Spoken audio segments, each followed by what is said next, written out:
unexpected happen, or did you kind of expect everything? You know, the folks making their arguments one way or the other, was that pretty standard? Yeah, I think it was pretty standard. I was very happy to see how many people there were who were speaking in support of removing all four of the dams between Waterville and Skowhegan. Those four dams are the most damaging dams in Maine. They block critically endangered Atlantic salmon from their only from their first available spawning habitat on the Kennebec River. There is no salmon spawning habitat below the Sandy River, which comes into the Kennebec in Starks. So critically endangered Atlantic salmon must get above those four dams in order to spawn. And right now they can't, they're completely blocked. And something that we talked about, you know, the other day is how, you know, Brookfield has some passageways, but they haven't really been working. And do you mind kind of, you know, going back and talking about, you know, why the dams need to be removed, and why the promises of these different passageways really have not been successful over the last few years? Sure. There is no functional fish passage at the first dam on the river, which is the Lockwood Dam in Waterville. The dam has a totally ineffective fish lift, which was built in 2006. Brookfield purchased these dams from the previous owner in 2012. They then entered into a plan with the federal government that said they would build fish passage at all four of these dams by 2019. They failed to do it. They've done essentially nothing in the last 6 years, and they haven't even done anything to fix the fish lift at the first dam on the river, which is completely ineffective for both shad and salmon. And so we also know that from looking at the rest of the world, that there has never been an effective restoration program for salmon or American shad, Atlantic salmon or American shad above more than one dam. And so the U.S. Fish and Wildlife Service and National Marine Fisheries Service have tried multiple fish lifts on the Connecticut River and failed. They've tried on the Merrimack River and failed. Not for salmon, but for shad, they've tried on the Susquehanna River and failed.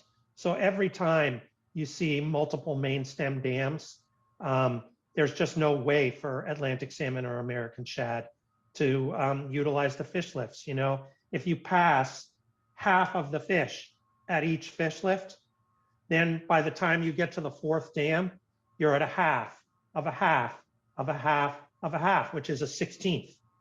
And that's just not enough of successful passage rate to restore these sea-run species, which historically numbered in the hundreds of thousands for Atlantic salmon and in the millions for American shad in the Kennebec. And right now we're down to about 50 Atlantic salmon. And I know something we discussed as well the other day, Nick, which I would love for you to touch on, is, you know, why all four of these dams need to be removed. I know the amendment is focusing really on the two dam, or the dam in Waterville, the dam in Skowhegan, but how important and why is it necessary to not just cut those two or remove those two, but remove all four? So the dams that they've actually focused on in the amendment are the dams in Waterville and another dam in Fairfield. Right, not the one in Skowhegan. But the reason it's so important to move all four is because all four of these dams block a huge amount of habitat for sea-run fish. So most of the habitat for shad and blueback herring, which are very important ecological species, they're above all four of these dams. And again, for American shad, there's never been successful restoration even above two dams. And so just taking out two of them is not enough. And for Atlantic salmon, again, their first available spawning habitat on the Kennebec River watershed is in the Sandy River, which is above all four of these dams. And there is no successful history of restoration based on fish lifts above even two dams. And DMR knows this, we know this. And so we feel like DMR has come a long way in recommending the removal of two dams. That's not something they have done in the past, but the reality is the data all show that there's no way to be successful in restoring these species above even 2 of them. And Nick, that's a great transition because speaking of data, we actually just had this conversation in our morning meeting. If all 4 dams are removed, is there any data of other rivers where dams are removed as well to kind of expect how the populations will be able to be restored? Has this happened on another river, maybe in Maine or nearby? So you don't have to go very far. All you have to do is look downstream on the Kennebec. We removed the Edwards Dam in 1998 and the Fort Halifax Dam, in 1999, and the Fort Halifax Dam in 2008. Since those 2 dams came out, we've gone from a small trickle of alewives to the largest alewife population in the world on the Kennebec and Sebasticook River. We've gone from essentially 0 shad to an outstanding shad fishery in the river below the Lockwood Dam. Above the Lockwood Dam, it's a totally different story. You don't find any of those fish. You don't find the wildlife associated with those fish. It really is a tale of 2 rivers. You can also look at the Penobscot River in Maine, where we removed 2 dams, and you've seen a huge return of shad to the river and river herring to the river, just like on the Kennebec. In both of those cases, dam removals have resulted in dramatic and rapid restoration of fish. We would fully expect to see that happen on the Kennebec as well. And Nick, I know you mentioned the salmon obviously is the big one here, but the shad and what other species of fish would these removals also benefit? So one of the things that's really important to understand about restoring Atlantic salmon is that you can't restore them without restoring the other species that coexisted with them. And that's because Atlantic salmon have always been the rarest of the sea-run fish. And so if you just have Atlantic salmon swimming upstream or baby Atlantic salmon going out to the ocean, they're picked off by the predators on the river. They need shad and river herring in order to be cover species. And so we have to restore alewives, blueback herring, and shad in order to restore salmon as well. There are 2 other critical species that we need to restore above Waterville. Those are American eel and sea lamprey. Sea lamprey actually are woefully misunderstood because they don't look very nice. They have a mouthful of fearsome teeth. And when they get in the ocean, they are parasitic to other fish. That's how they make their living. They're predators. They attach to other fish and eat them, essentially. But sea lamprey are also incredibly numerous in a restored river ecosystem. And Atlantic salmon lay their eggs in old sea lamprey nests. And they reproduce much more successfully when they're able to do that. And so sea lamprey is another critical species to restore if we want to restore Atlantic salmon. And right now, 90% of their historic habitat is blocked by these 4 dams. And Nick, some other things that I remember we were talking about the other day, and one that I thought was interesting is the percentage of hydropower that these dams have and how minuscule, I don't know if that's a fair term, but how minuscule it is compared to the overall state. And you mind kind of talking about that like you did the other day? Sure. So these 4 hydropower dams are a very small percentage of Maine's overall hydropower generating capacity. They are only 6% of our total hydropower generating capacity. Maine has about 120 dams that generate electricity.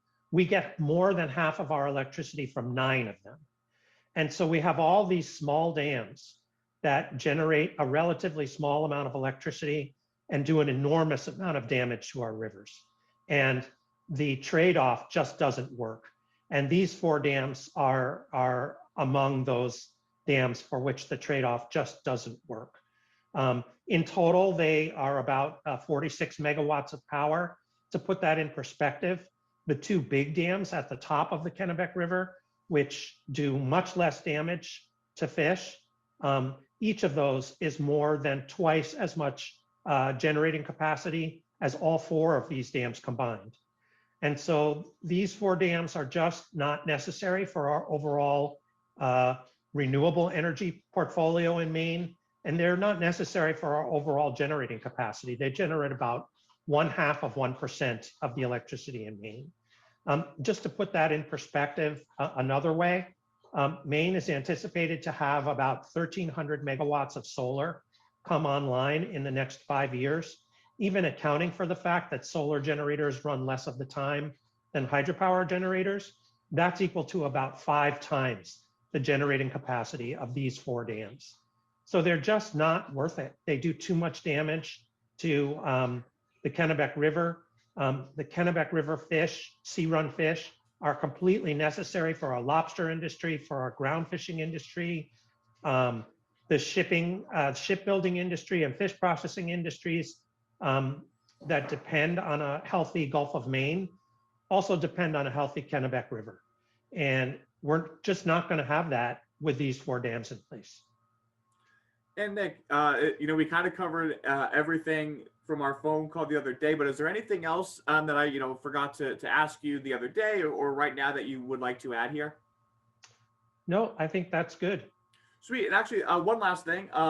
Grand scheme of things in Maine, I know we've been focusing on the Kennebec, but are there any other, because we just, again, we're having this conversation earlier. Are there any other dam projects that are really, invasive to other species in the state, or is this the what we're talking about right now in the Kennebec River is kind of the big project to deal with here in the state?